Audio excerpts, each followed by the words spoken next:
ايه الشغل ده يا محمد؟ ايه الشغل ده؟ الشغل ده بايظ خالص يا محمد. انت دايس على عزل والدنيا ومفتحه وما عزلتش كويس يا محمد. ايه يا هندسه؟ ايه الشغل ده؟ لا الشغل حلو الحمد لله. النهارده احنا بنصور فيديو مع محمد مصطفى، طبعا سمعته سابقاه، راجل من الناس المحترمه جدا والشغل بتاعه مشرف. انا جاي له زياره النهارده. الشغل ده مش شغلنا، بس انا جاي زياره عشان ابص على الشغل، اول مره اتعامل معاه طبعا، ولكن زي ما قلت لكم سمعته سابقاه. بس احنا او انا شخصيا بقيت بنزل ابص على جميع المقاولين اللي هيشتغلوا معايا، والراجل زي ما انتم شايفين، تعال قرب كده، بسم الله ما شاء الله ما فيش فيه غلطه. يعني هو ما يعرفش ان انا هاجي ابص على الشغل ده اصلا، هو من نفسه خادم الشغل، ظابط الشغل مظبوط، فنيات الشغل كلها A1 من نفسه.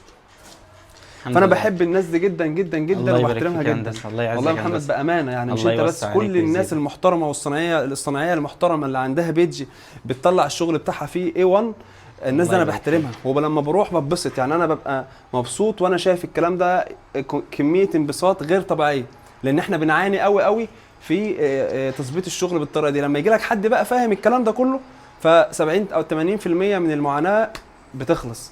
صحيح. فانت شغلك طبعا اي كلام يا محمد، وانت برضه غني عن التعريف يا هندسه، وربنا يوسع عليك. يعني شركه محترمه جدا، الله يبارك لك يا محمد، وسمع عنكم ان انتوا حاجه تشرف، ويعني كفايه التعامل معاكم. راجل محترم، وان شاء الله احنا جايين النهارده بنفسنا نشيك على الشغل عشان نتعاقد في الشغل اللي جاي بعد كده. وبرضه من الفيديو ده، لو حد اي صنايعي يشوف الفيديو ده عنده البيدج بتاعته وبيشتغل الشغل بتاعه بمعايير هندسيه، وبيشتغل شغل محترم وبيشتغل شغل اي كلاس، ما بيشتغلش شغل اي كلام، يبعت لنا، يكتب تحت في الكومنت ويحط اللينك للبيدج بتاعته، وان شاء الله احنا هنتواصل معاه ان شاء الله.